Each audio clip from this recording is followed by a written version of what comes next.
আরে মা, তোর স্নান আমার পায়ে নয়, তোর স্নান তো আমার বুকে। আর কথা নজর খায় কেন রাগ হচ্ছে? জানো তো রাগ হচ্ছে। এতদিন আমার সাথে বেকল ছিল, আমাদের একটা কথা। বলছিলাম আমার গল্প ইচ্ছাম ঘোড়া পায় লাথি মারবে। অতি ভক্তি চরণ লক্ষ্য, নিশ্চয়ই কোনো কাজ নেই। বলছিলাম মামা আমার ঘর করে গেছে জানিস তো? তোর ঘর করে গেলে জানি বলে তো কাজ ধরাচ্ছি। আমার ঘর করতে বাধা হয়ে গেছি। তোর বাবা কি বলতে দেখো ওটা বাবা না, ওটা হচ্ছে বাবা। তা বলছিলাম মামা 1000-50 টাকা দিলে ভালো হতো না? তুই টাকা ধার করতে চাইবি? কি আপনার জমা দেখো তুই করে দেবো না, আমার মাথা ঠিকই। আমার লোকের মাথা ধরাচ্ছি, সেদিকে কাঁদতে ধরাতে হয়ে যায়। আর তুই আমি টাকা ধার দেবো বাবা, নাক মিষ্টির দরকার নেই। তার মানে কি? দিদিনি ভাবনার দরকার নেই। আরে বাবা শোনো না, আমি তো আসলে ভয় পাচ্ছ কেন? আমি বুঝিয়ে বলছি মামা, মনে কিন্তু ভাবছি একটা কথা বলবো, কিন্তু লজ্জায় বলতে পারছি না। একটা কেন, তুমি 32টা বলো। বলবো? হ্যাঁ। জানো মামা, তোমার এই ভাগনা না, তোমার এই ভাগনা পারে না। এই পারি না, কি পারি না? আমি জানি এর আমার সব জানা ছিল, আমি জানি তো। মাথা ছেলে মরে বলে হ্যাঁ গো মামা, একদম কম বেড ফেলো। কি পারে না? কোনো কাজ কাম কিছু করতে পারবো না। ফোন করে বলেছে মানুষের বুক রাখে। তাই বলছিলাম মামা, আমাদের তো ঘর পড়ে গেছে, তাই যদি 1000 টাকা দাও তাহলে ওকে আমরা পরে শোধ করে দেবো। যে মেয়ে 7 বছর প্রেম করে আমার ছেড়ে দেয়, যে ভাগনার বিয়ে করে তার টাকা দিলে টাকা ফেরত দেবে, এটা বিশ্বাস হয়? কোনো কথা নেই, বাচ্চা থেকে সবটা বের হয়ে যাবে।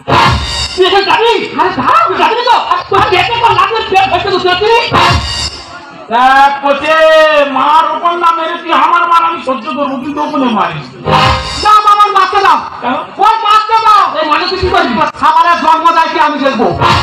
ওই আমার খাবার আমি জন্ম দেবো।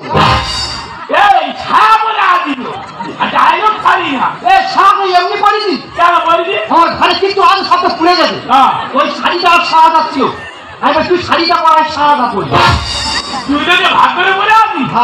বাহ, ঠিক আছে, কোনো কথা নেই। আমার ঘর করতে পাঠানো হয়ে গেছিল, তোর তখন বড় ক্ষতি হবে। আমি কটা বলি দেবো, সারা পরে ঘুরতে যেটা প্যান কিনে করতে পারবো, পাটা কিনে করে থাকে। আমি তো সারা পরে ঘুরতেছি, তোর তখন বড় ক্ষতি হবে। চাইয়া পরে ধরাবো আমি। এবার কিন্তু মারবো, একটা বলে মারবো। আর চাইয়া পড়াতে পারলে তোর প্যান্ট পাস করে আমি ধরাবো। আমার প্যান্ট পাস হবে? হ্যাঁ, ওর মাথা ঠিক আছে, ঘর করে গেলে মাথা ঠিক দিল।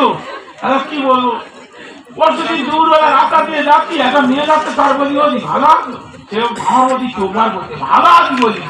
আমি বলিনি ভালোবাসি, ভালো আছি দিয়ে চলছি। আমি বলি ওরকম করে তাকাচ্ছে কেন? বলে তুই তো নষ্ট হয়ে গেলি। আমি নাই নষ্ট হয়ে গেলি, সবাই জানে তো প্রেমের বিষয় না, এটা মান সম্মানের বিষয় নয়। বলে 7 বছর প্রেম করছি, ভাগনা সেই মেয়ে চলে গেছে, এর থেকে মান সম্মান আছে? 1 টাকা দিয়ে বেরোতে পারি না, বাজারে গেছি চাল কিনতে, বলি রান্না করে খেতে হবে তো, চাল নিয়ে আসতে গেছি, বলতে বলে তোর চাল দিয়ে কি হবে? আমি কেন? ও তোর চাল দিয়ে কি হবে? তুই যাচ্ছি লাইন করে তোর ভাগনা বিয়ে করলে আরে সারাদিন লোক এত বিরক্ত করতে বলি, মারে খেলা করি, ভালো লাগে না, ওর সে টাইম কাজ করবি, মারে সঙ্গে ব্যাগটা ধরিস। যে বল করবে সে আমার দিকে সে বলছে তুই মারবি কোথায়? তোর লাইন করবি 7 বছর ছেড়ে তোর ভাগনা বিয়ে করবি, তুই আবার খেলা করতে শুনে ব্যাগ ফেলেছে, বাজারে চলে গেছি। বলি শালা মাথা যন্ত্রণা করতে, মাথা যন্ত্রণা ওষুধ কিনবো, ডাক্তার গিয়ে সেখান থেকে বলে ডাক্তার লাগে, ডাক্তারের ওষুধ আছে, বলি ওষুধটা মাথা যন্ত্রণা হচ্ছে। বলে তোর ওষুধে কি হবে? তোর তো কিছু নেই। শুনেও আমি কি করি রে, তার দিকে পিছনে লেগেছে। ওই জন্যই বড় মানুষটা করেছিল, ওই জন্য তাদের সব ঘটনা করে দিতে আমাদের ব্যবসা দিচ্ছি।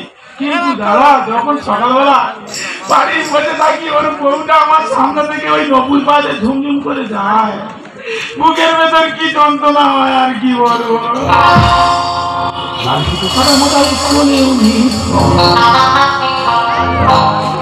সাইলেন্ট সঙ্গে বসিয়ে পাশে ওরা ছুটে ছুটতে রাস্তার মধ্যে সাইলেন্ট মিত্ররা দোকানি লাগায়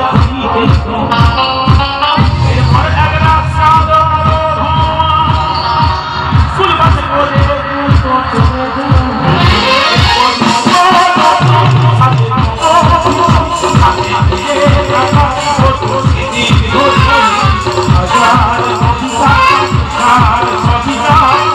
আর কেউ বলি সে প্রথম মামা